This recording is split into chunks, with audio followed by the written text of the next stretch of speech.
Trending po ngayon ang video ng isang pare na nagpapalabas ng isang vendor ng palaspas. So panoorin muna natin.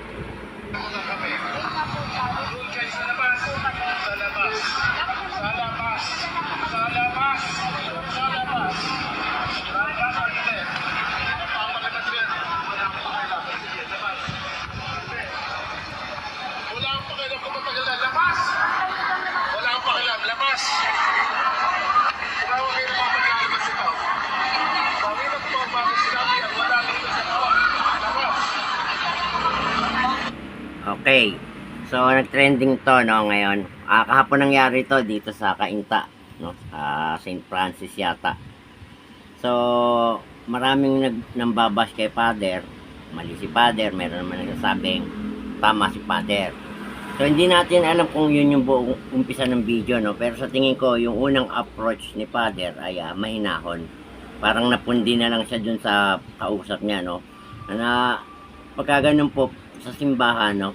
Sa Bible, may istorya po doon si Jesus Christ na pinaalis niya yung nititinda doon sa simbahan. Kasi bahay dalanginan nga naman yun at ginagawa raw pugad ng tulisan. Yun po yung nakasulat sa Bible, no? Yung gabing pugad ng tulisan ang bahay ng aking ama.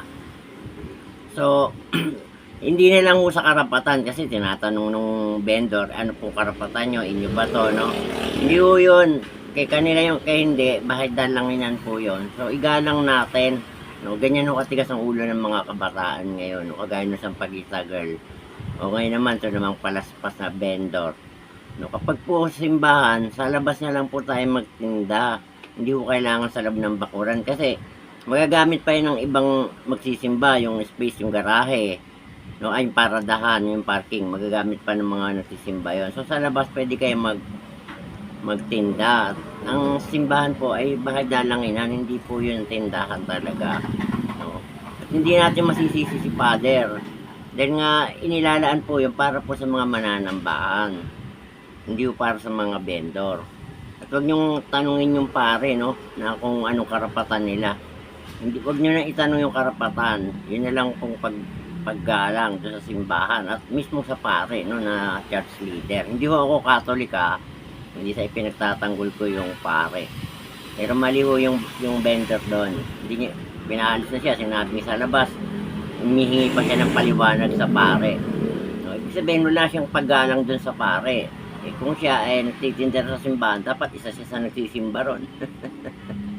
Di ba? Paggalang po, no?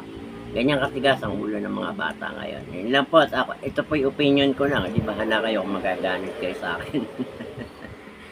Ako po si Boss Joyang. Pakisubscribe po ang aking YouTube, TikTok, at aking FB. Lamang po. Maraming salamat.